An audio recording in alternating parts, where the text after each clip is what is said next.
সব চেষ্টা শেষ পর্যন্ত ব্যর্থ হলো। দীর্ঘ অসুস্থতার সঙ্গে লড়াই করে চির বিদায় নিলেন বাংলাদেশের সাবেক প্রধানমন্ত্রী ও বিএনপির চেয়ারপারসন বেগম খালেদা জিয়া। একটি অধ্যায়ের সমাপ্তি ঘটিয়ে তিনি চলে গেলেন না ফেরার দেশে। দেশের রাজনীতিতে তার নাম উচ্চারিত হয়েছে দৃঢ়তা, প্রতিরোধ আর আপোষহীন অবস্থানের প্রতীক হিসেবে। আজ তিনি নেই।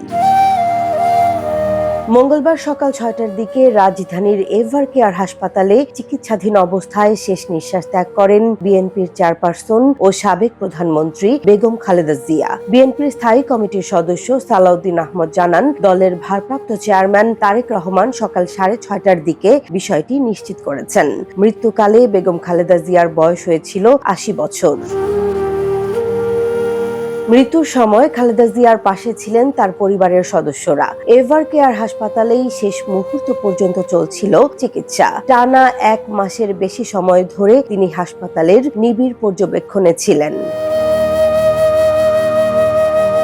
খালেদা জিয়া দীর্ঘদিন ধরে লিভার, কিডনি, হৃদযন্ত্র সহ নানা জটিল রোগে ভুগছিলেন। চলতি বছরের ৭ জানুয়ারি উন্নত চিকিৎসার জন্য তাকে লন্ডনে নেওয়া হয়। সেখানে চিকিৎসা শেষে তার শারীরিক অবস্থার কিছুটা উন্নতি হলেও বয়সজনিত দুর্বলতা ও দীর্ঘমেয়াদী অসুস্থতা তাকে ক্রমেই ভেঙে দেয়।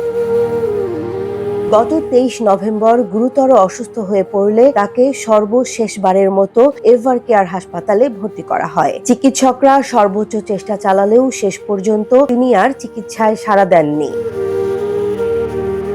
বিএনপির স্থায়ী কমিটির সদস্য সালাউদ্দিন আহমদ জানিয়েছেন, খালেদা জিয়ার জানাজা আগামীকাল বুধবার রাজধানীর মানিক মিয়া অ্যাভিনিউতে অনুষ্ঠিত হতে পারে। দলীয়ভাবে সর্বস্তরের মানুষের শ্রদ্ধা জানানোর প্রস্তুতি নেওয়া হচ্ছে।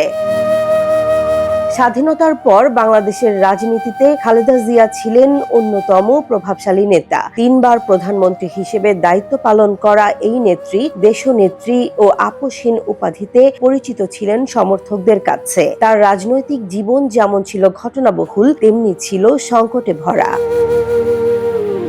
একটি দীর্ঘ রাজনৈতিক অধ্যায়ের পরিসমাপ্তি ঘটিয়ে খালেদা জিয়া বিদায় নিলেন তার প্রিয় দেশবাসীকে ছেড়ে। তাকে ঘিরে সমর্থন ও বিরোধ দুই ছিল প্রবল। তবে বাংলাদেশের রাজনীতির ইতিহাসে তার নাম থাকবে একটি গুরুত্বপূর্ণ অধ্যায় হিসেবে।